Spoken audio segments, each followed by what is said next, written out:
Hi everyone.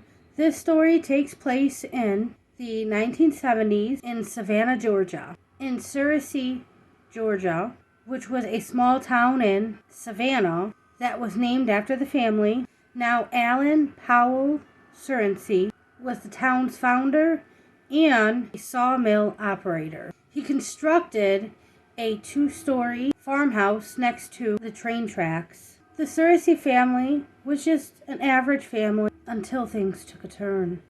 Things started happening around the house out of nowhere. In 1872, the family was horrified to discover that they were not alone in the house. Windows would smash shut and would fly open right in front of them without notice or movement. Doors would also crash shut. Compared to what was to follow, these ghostly brushings appeared mild.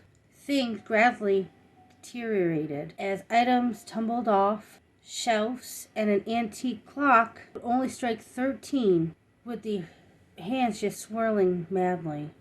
Alan wrote a letter to the Savannah Morning News saying, quote unquote, "A few things slid off the slab and break. The books began to tumble from their shelves to the floor, while bric-a-brac, billet of wood,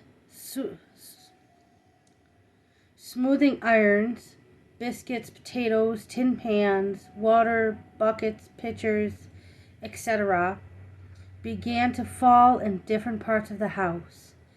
There have been many other strange occurrences about my house. These facts can be established by 75 to 100 witnesses. Every time the family sat down to eat, the food ended up on their laps, tossed against the room, or spilled on the floor. An unknown force began bending and twisting kitchenware. The worst happened when they saw a pair of horrible, beady red eyes throughout the property at night, as if they were being watched.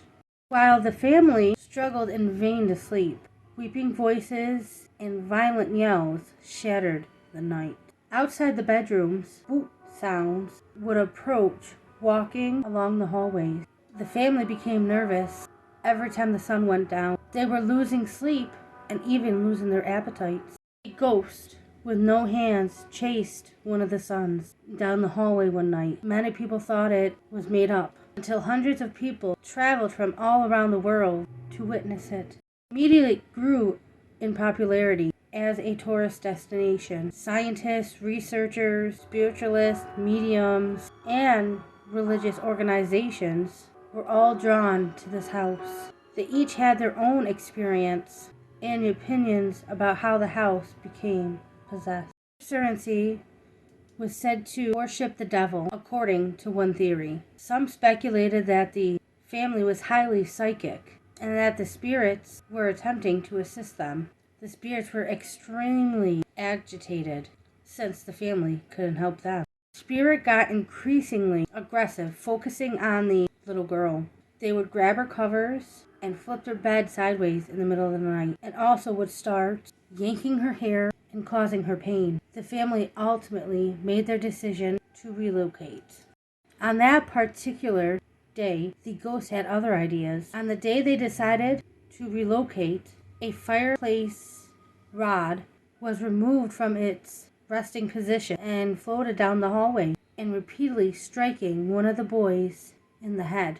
The younger brother stood helplessly by as the poker returned to its original place, leaving the child bleeding on the floor. Even when the family relocated, they continued to be haunted. It was never quite as nasty or brutal like it was at the farmhouse. After being abandoned for years, the haunting stopped. The home burned down in 1925. Strangely enough, the haunting stopped after Alan died in 1877.